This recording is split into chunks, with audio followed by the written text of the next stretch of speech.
Just take life one piece by piece at a time. All right. So, our first review of the day is going to be for a film that I saw. Dust did not get a chance to see it, and that is going to be for the film Piece by Piece. Now, this is a documentary film done in the style of a Legos, which I have not seen before. So, this is something new, something different there. And it is a documentary film about the life of Pharrell Williams. Pharrell Williams, legendary musician, producer, probably one of the more prolific producers in modern music there in the 21st century. Very, very creative mind. You probably heard a number of songs that he's worked on in his lifetime. You know, stuff like Blurred Lines, stuff like Get Lucky, stuff like that song Drop It Like It's Hot, Holla Back Girl. Like, he's primarily responsible for a lot of those songs coming to be, in the music and the artistry behind those songs, the beats behind those songs. And this documentary details all about his life, you know, details from his very beginnings as a humble young kid who just loved music in Virginia Beach, all the way to being a huge megastar in music and titan in music that he is now today. So, like I said, it's done, as you can see in the trailer, in the style of Legos. You know what I mean? It's like it's treated like a regular documentary film where you have these interviews of people who are coming in, playing themselves in their experience with Pharrell Williams. And you got Lego Snoop Dogg, you got Lego Gwen Stefani, and Justin Timberlake, and Timberland, and Jay-Z, and Busta Rhymes, and Pusha T. You know, all these people kind of coming in there and talking about their lives, talking about their experiences with Pharrell and how he made these hits for them and how it was so hugely impactful to their careers. Yeah. Do you have much experience with music there, Dust? Um, a bit. I mostly knew Pharrell through a few of his own songs and his collaboration with Daft Punk. Yes, and that was a big with Random Access Memories there. That was a big album there for Daft Punk. So, if you're not someone who's very well versed in the life of Pharrell Williams, like I was not very well versed about him or about his life. So some of this was new information to me, just as far as the creation of, you know, all these kind of beats that he kind of made there. Even though it doesn't go super in depth as far as like him really like grinding in the studios, like how did he really come up with this? How do you really kind of do this? It kind of gives a little bit of basic kind of knowledge there. It's like, yeah, because this movie isn't that long. This movie's only an hour and like 30 something minutes. It's not that long. So Okay. it gives kind of basic, kind of cursory little thing like, oh yeah, I work with Snoop and I made this beat for him and it was Drop It Like It's Hot and boom, boom, boom, and it was a big hit and it was #1 and it was the first #1 hit that Snoop Dogg ever had in his career. So yeah, so he kind of gives a lot of that kind of basic kind of knowledge there. But the creativity of it, you know, it keeps it interesting because, like you said, done in that style of kind of Legos there, of all these kind of things, of telling the story of these people, kind of breaking it down of like how it happened, and doing in that form adds a little bit of creativity to it, a little bit of flair to it. That I don't know if you did have a kid who, you know, was really maybe into music, someone that is like a Pharrell, because like Pharrell says, you know, I was more of an alternative kid. I really wasn't a book smart kid. Didn't do well in school. School really wasn't my thing. I had trouble paying attention. You know, I was more into the creative stuff. I was more into drawing and making music and listening to music, and that, you know, I had more of a personal connection with that. So if a kid is maybe like that, and maybe you have a kid that's like that, maybe this would be, maybe he's thinking like, you know, that would be more digestible for them to hear his life story in the form like this, as opposed to just your kind of standard way a documentary is kind of done.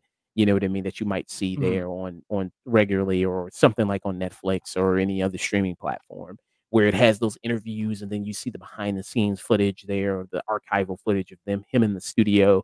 So that might be more digestible for kids there, you know, in case if they wanted to know about Pharrell Williams more or know about his life there. But yeah, it's interesting, you know, kind of going in there and, you know, learning about these songs and kind of learning a little bit of his backstory. Because, like I said, I'm not very well versed in Pharrell or his life. I know his music and I know the impact he had on music, but that was nice, and to learn about like stuff like him and Timberland and Missy Elliott. They all went to school together, and also Pusha T. They were all from the same area together. They grew up Damn, together. really? Yeah. So that was very interesting to know. I didn't know that. So I didn't know they all kind of relatively knew each other at a very young It's age. been a bit since I heard about Missy Elliott. Yeah, Missy Elliott, man, legend, man. Yeah, she is a legend, especially in the hip hop community. Yeah, so, that was something interesting there of how they kinda came to be, how Pharrell formed his very first band, the Neptunes there, and then how he kinda blew up, and it also covers a period of time where he kind of, like, after making all these hits after hit after hit, he just kind of experienced a kind of a writer's block, a little bit of just kinda like a drought of, like, nothing was hitting, and then until he ran into Daft Punk, until he did get lucky, and that was kinda huge there. And then it even covers, also him working with studios, with that song "Happy," even though I know when that song came out, a lot of people wanted to probably bash their heads in because that was a song they did not stop playing. That was like I think Uptown Funk came after "Happy," didn't it? Uh I think so, yes. Yeah, so that's like one of those songs that you could not escape. Like that song "Happy" was everywhere. I remember that song came. I mean, it was like, okay, it was kind of cool the first time hearing it, but then it was like one of those songs that just played everywhere. And I was like, oh my God, I can't escape this song.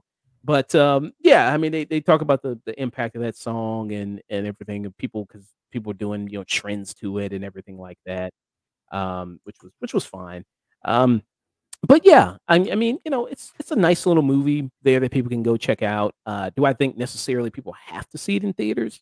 I don't really think so. Primarily there, it's something that you could also probably enjoy on streaming, which is probably what I'm going to give it. I'm just going to give it a stream it, a good strong stream it, but a stream it there as well. There, like I said, I mean, this as far as the knowledge of it goes, if you already probably had a good decent amount of knowledge of Pharrell, it probably just isn't gonna reveal any real new information for you there. Like I said, this is pretty short, so it kinda gives the cursory knowledge of something that you can kinda skim through his Wikipedia page and kinda figure out those things there of it.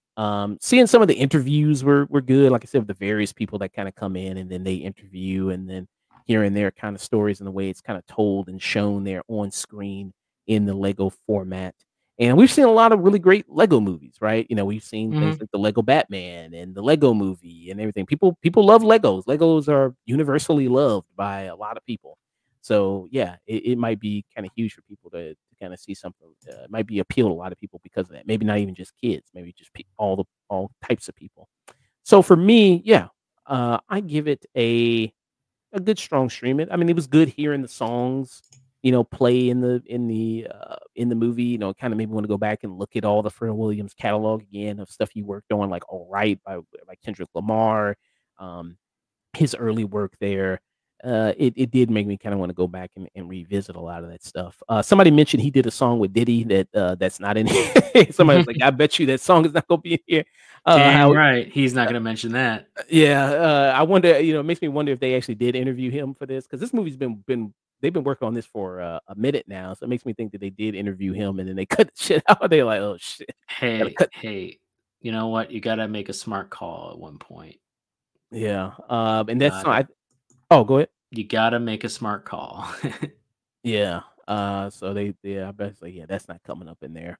So yeah, I give it a strong stream it for Piece by Piece. Hmm, There, and this movie nice. is directed by Morgan Neville there, who is also the interviewer. He's the person that's the interviewer there, interviewing all the different people in the documentary here. So yeah, any questions about the movie? No, it sounds pretty straightforward. Mm, yeah, it's pretty straightforward. I mean, hey, if you like Pharrell or interested in Pharrell or his music or his history, then yeah, this movie's for you. If you're not, then I don't know why you would go see it, other than like maybe you thinking like this is just like another like Lego Ninjago type thing or Yeah, it's a something. sequel. Yeah, you know what I mean? Where all of a sudden they fighting music or something like that, or whatever. You No, you you look at me with a straight face and say that wouldn't be a sequel that they would have done. I mean that sounds kind of bad. Like if Pharrell was like an evil music meister or something, Yeah, was he was like an villain evil in music DC. maestro. Yeah, isn't that a villain in DC? The Yeah, music music maestro. maestro is, yeah. Yeah, like he was the villain, and then they had to fight him or something like that. Yeah, make that into a Lego movie. Yeah, make that. I mean, yeah. So it's nothing like that. So if in case you would want to take your kids and go like, oh, it's Legos, and this is gonna be where they fighting monsters or something like that, and nah, it's not gonna be that. But yeah, and it's nothing too explicit, nothing anything like that. It's very kid friendly, of course, of given the style that it's in. So yeah, you don't have to worry about anything like that. Yeah. So a good strong streaming for Piece by Piece in theaters now. If people want to check it out.